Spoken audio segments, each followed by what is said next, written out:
What's up, chat? How's it going? Been a while since the last Clash Royale React video has been made. I've been pulling in like mad views from them, so you know we had to bring it back. Coming in from Octo here, I fixed every useless card in Clash Royale. Let's get into it. You know, Octo, love him. And your support. I did not. This is not pre-watched. Who is? People mistake iSelect for a health insurance company when they're actually a comparison. Get this bone fuck out of here. Some cards in Clash Royale are straight up useless. You never see them in meta decks, and they've been weak for years. But sometimes all it takes is one small change. Maybe a buff, maybe an evolution, rework, or a complete replacement. So today I'm taking the game's most forgotten cards and figuring out how to finally make them worth playing. Hey, whoa! Let's start with the card that's been one of the least used in Clash Royale for years, the Barbarian Hut. Every few months there's that one video titled Free Barbarian Hut, chat. It's such a shit card. 7 elixir. Barbarian Hut is actually good now, but I mean, it never is. The closest it's ever come to being decent was back in early 2016 when nobody really knew how to play the game yet. Supercell's tried a few things to bring it back, but the last major change came in October of 2022. Its cost dropped from 7 down to 6. It spawned 3 Barbarians every 14 seconds instead of 2 every 10. The lifetime was cut from 40 to 30 seconds, and the death spawn was reduced to just 1 Barbarian. On paper, that rework sounded like it might fix things. Faster way. It's just a shit designed card. It doesn't matter how you just have to change the whole card, man. I mean, it's so fucking shit. Because Barbarians are in the line between where Knight is and fucking, I'd say like Skeletons are. Is that kind of like a fair take? You know what I mean? Like the damage of Skeleton. No, hold up. Let me get this down. Who is like, yeah, Knight. They're like shit versions of Knights. They're like Musketeers, but melee. Like, they're actual shit. Like, you know, they get fireball, logged, one log, cheaper to so play, shit. But in practice, it just didn't matter. The meta had already shifted way too far. The game was faster, cheaper, and way more about tempo. A 6 elixir building that takes a half minute to do anything meaningful doesn't stand a chance when everyone's cycling cannons and Teslas every 10 seconds. And that's really the core issue. Barbarian Hut just can't keep up. The Barbarians themselves aren't strong enough to justify its cost. They die to almost every splash card in the game, they're too slow to pressure, and they don't trade well on defense anymore. That's what I'm so building saying. that spawns less effective Barbarians, slower, and for more elixir is doomed from the start. You can get equal or better defensive value from cheaper options like Cannon or Goblin Cage, and those don't completely kill your tempo. A possible fix would be an evolution, maybe one that spawns evolved Barbarians or maybe elite Barbarians. That could instantly make it scarier, and it'd at least feel rewarding to play. But even that wouldn't solve the real problem. It'd just be another short-term spike in power, one of those cards that dominates for... Quick fix! Supercell, you could just fucking remove it. Like, it's so...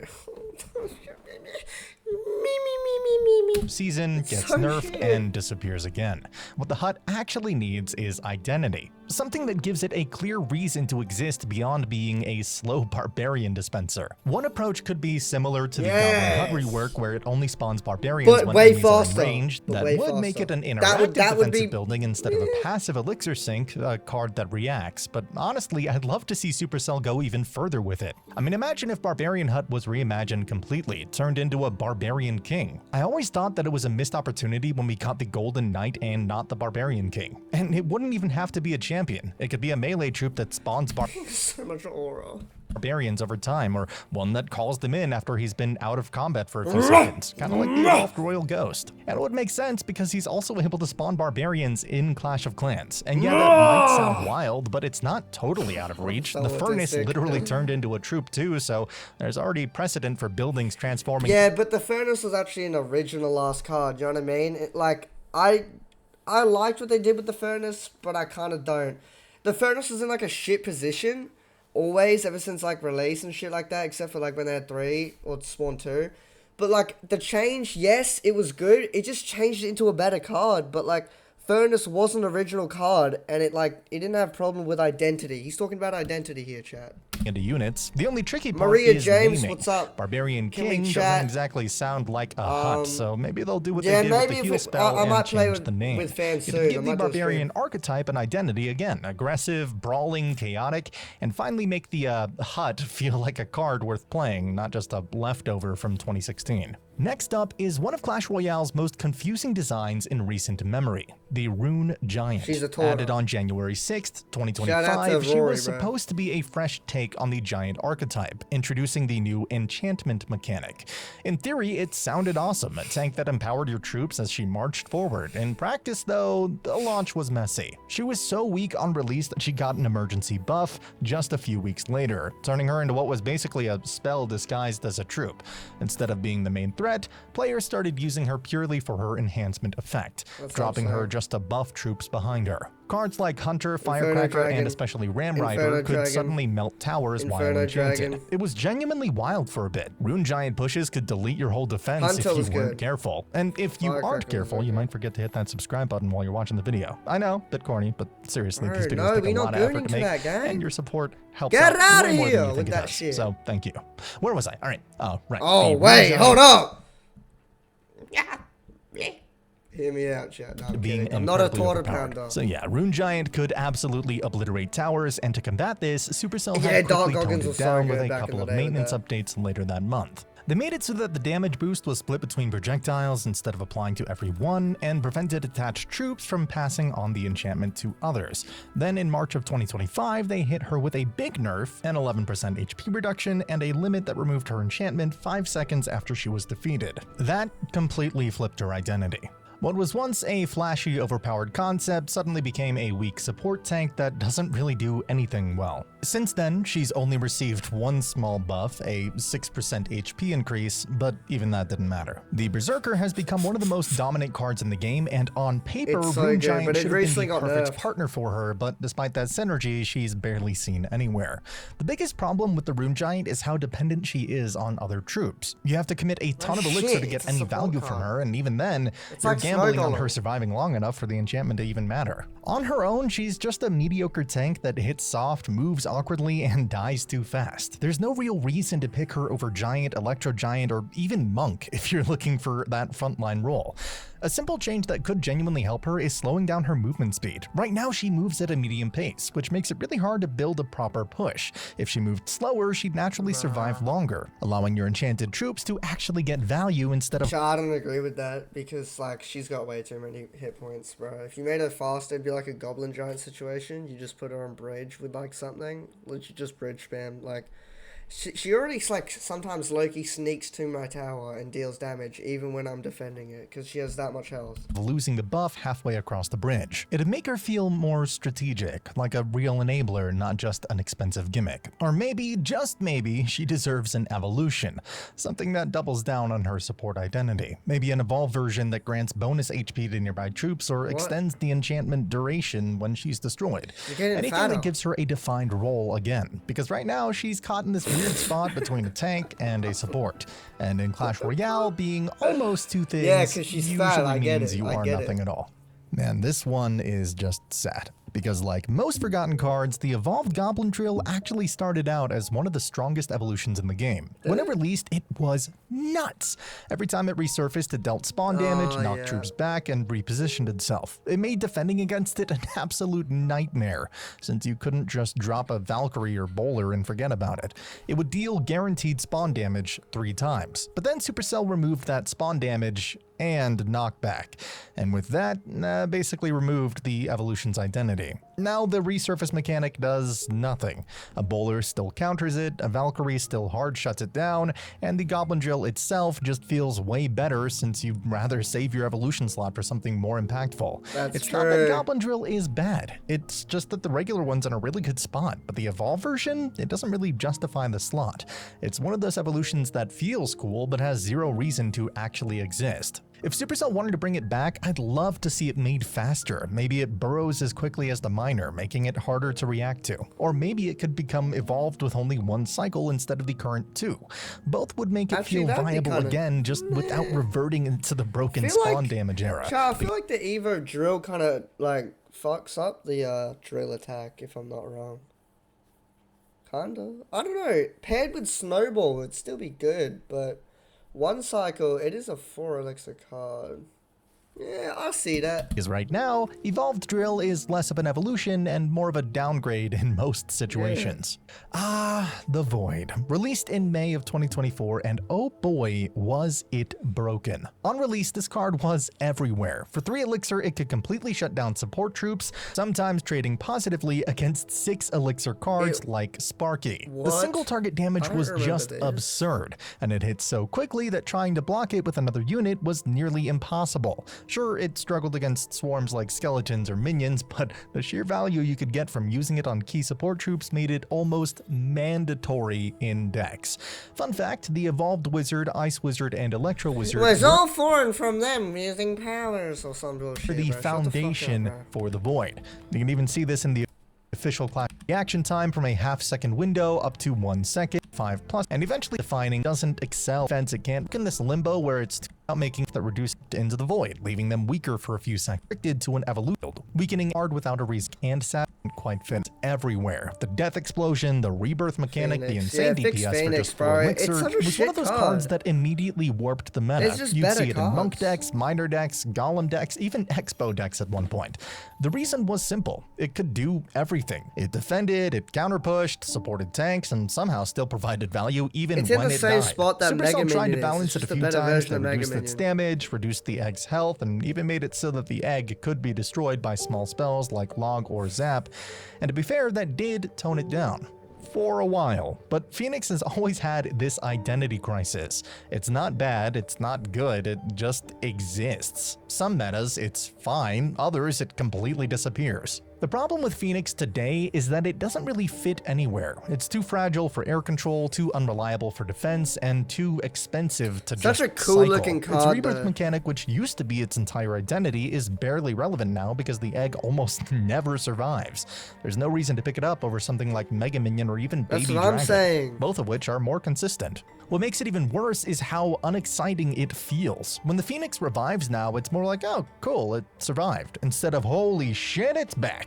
The moment that it used to create, it lost that magic. If Supercell really wanted to bring Phoenix back, I think an evolution could be the perfect opportunity. Imagine an evolved Phoenix that rises from its egg stronger than before, maybe with a temporary attack speed buff or a fiery aura that damages nearby enemies on rebirth. It could even make the egg more strategic, like having it generate a ring of fire that burns enemies trying to destroy it. The Phoenix doesn't need to become broken again, but it does need its spark back.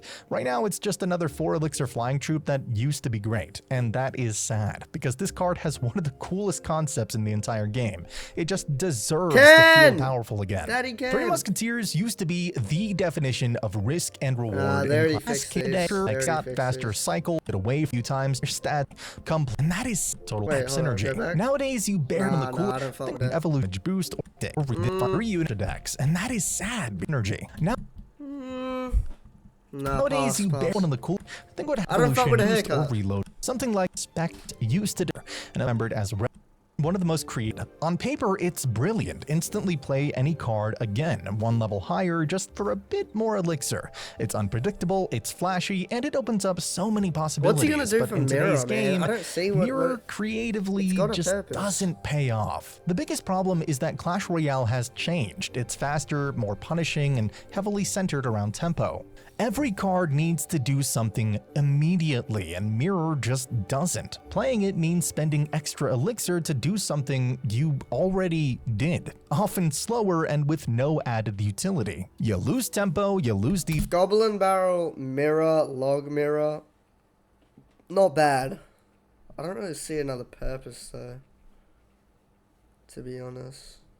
Defense, and most of the time you just lose. It's also that it makes your cycle awkward. You can only replay the card you just played. You can't even cycle a simple Ice Spirit in between. And sure, that +1 level is still nice. Your Mirrored Fireball might full it. There have been attempts to make it relevant again, small elixir tweaks, reworks to how it interacts with card levels, but none of what you've already done. And in a meta that rewards efficiency and flexibility, that is a death sentence. If Mirror were ever to return to form, it needs more than just that +1 level. It needs purpose. Imagine if a mirrored card got a small buff, like faster deploy time, quicker first hit, or a short stat boost. But those are probably going to break the card and wouldn't be very interesting. I did find this really awesome concept on Reddit. Stegoman had multiple rework Tournament standard. It's the same way every other rarity can be. A shattered mirror has the same radius as a zap spell when placed perfectly over a friendly tower. Gain tower troop for 55 seconds, essentially doubling the DPS every tower. Damage mirror will shadow mirror will deploy and damage every concepts, but this one stood out to me the most. No, when mirror is selected or hovered over the arena for 2 seconds, the mirror will shatter. A shattered mirror will deploy and damage exactly like a rage spell, have the same radius as a zap spell, and deal the same damage as full arrows. If you don't want to shatter the mirror, simply click off the card to reset the shatter progress and quickly play the card. 3 elixir. Yeah, that's 3 elixir though for a rage spell. That's not a good trade. Brilliant rework. It's a bit quirky maybe, but it would still be very interesting. Kind of similar to the Spirit Empress. Chat, we are doing a fat Fortnite horror stream after this. So remember to after watch this video, follow me on Twitch and also click up that Fortnite stream. Because of the 2 seconds, you have to wait for it. I really hope they do something cool with the mirror because right now it has no identity in a game that someone ever felt to play. On paper, they're this balanced tank and support combo. The Rascal Boy up front soaking up damage while the girls shred through troops behind him. But the Rascals don't need to change, man. They're literally so good at fight. They're just good bait. In practice, it's that or one point boy evolved similar to the Super Knight. Let's listen to his Evo one. This one. Imagine if the Rascal Boy evolved to gain a protective aura, reducing damage taken by nearby allies by, I don't know, 20%. Similar to the Super Knight, but not overpowered. Just enough to let the girls barely survive a log or arrows. That single change would completely redefine how Rascals are played. Suddenly they'd go from being free spell value to a synergistic mini squad that actually fights back against the spell-heavy meta. You'd finally get to see the Rascals thrive in decks that reward timing, positioning, and smart support play, instead of being... I say, if we're gonna go all out on the Rascals change here, I reckon we say the boy has an increased attack damage. No, his first hit does increase damage. Yeah. Glorified punching bag for every spell in the game. Though it or once he gets below half health, he like runs at the tower like whatchamacallit? Goblin Demolisher, that would be broken. But it also opened the door for even more annoying log bait decks, but maybe we see some really cool synergy plays. Imagine protecting archers, Dark Goblin, or even a princess within that aura. Defensive setups that actually last longer and reward precision. Maybe it's for the better that they're not that good right now. Let's be honest, Clone has always been that one card you see in a meme deck and instantly know, yeah, this guy's not winning. It's flashy, it's chaotic, and sure, sometimes it wins you a game in the funniest way possible, but it's just never been consistent. It is a gimmick, not a strategy. So instead of constantly trying to fix Clone as a 3 elixir spell, why not rethink it entirely? What if Clone became the Clone Spirit, a 1 elixir card that bursts on impact, cloning nearby troops within a tiny radius? That would be fucking broken. Maybe if you nerfed it a bit, I see that. The Clone Spirit? Kind of heat. That would make it more about precise timing rather than reckless bridge spam. You wouldn't be cloning your entire army, just a key unit or two. Maybe a musketeer or a mini P.E.K.K.A. creating some cheeky micro value instead of a full-on chaos explosion. It would fit perfectly alongside the other spirits, cheap, tactical, and skill-based. Imagine a clone spirit dashing into a group of troops and duplicating your cards at the perfect time. Sorry, did that just survive a fireball? And a clone spirit dashing into a group of troops and duplicating your cards at the perfect time. Just enough to turn a defense into a counter push. It'd definitely make clone useful without being the all-or-nothing mess it is now. And let's be real, seeing a little purple spirit pop out with a mischievous grin before duplicating your win condition, that would be so damn satisfying. Goblin Curse is one of those cards that used to be terrifying. When it first dropped, it was absolutely They've already worked on the damage amplification. I'm skipping this bullshit, bro. Oh god, oh god. Alright, Goblin Curse.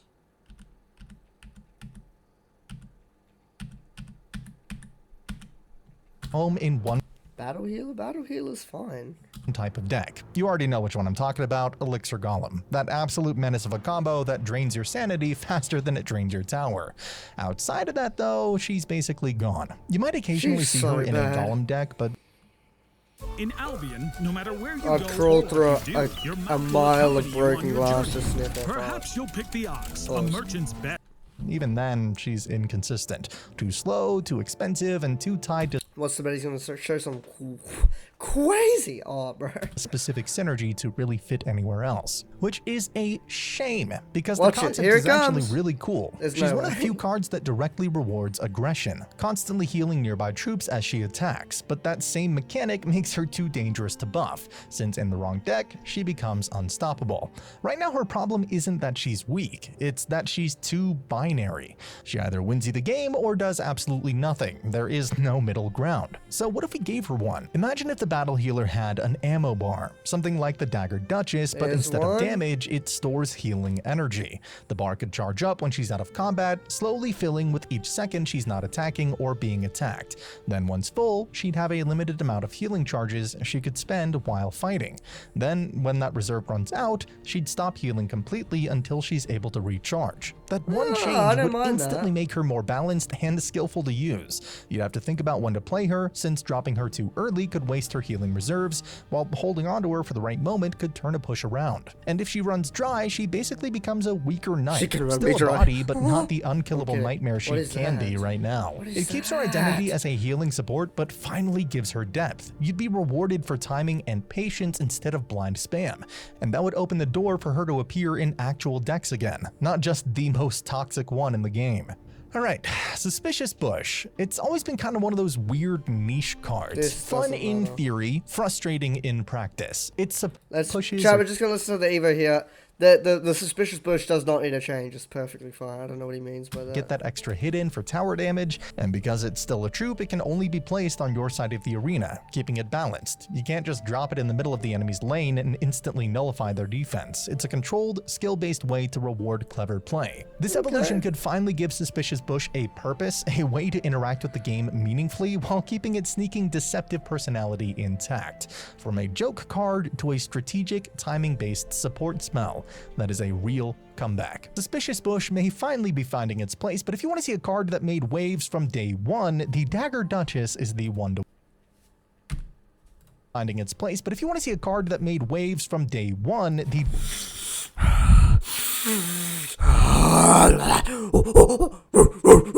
Dagger Duchess is the one to watch. She hit the meta hard on release, and this video breaks down exactly how her power evolved, the surprising I'm all good, bro. Shout out to Octo though. Go like up this video. Go sub to his channel. Amazing, amazing, amazing. Good vid made. Bro, shout out to Octo gang. On God, banger video. Boys, that'll be it. Follow the Dogsy VODs channels. Follow me on Twitch. Love you all. Have a good one. Get me a fucking ice cream.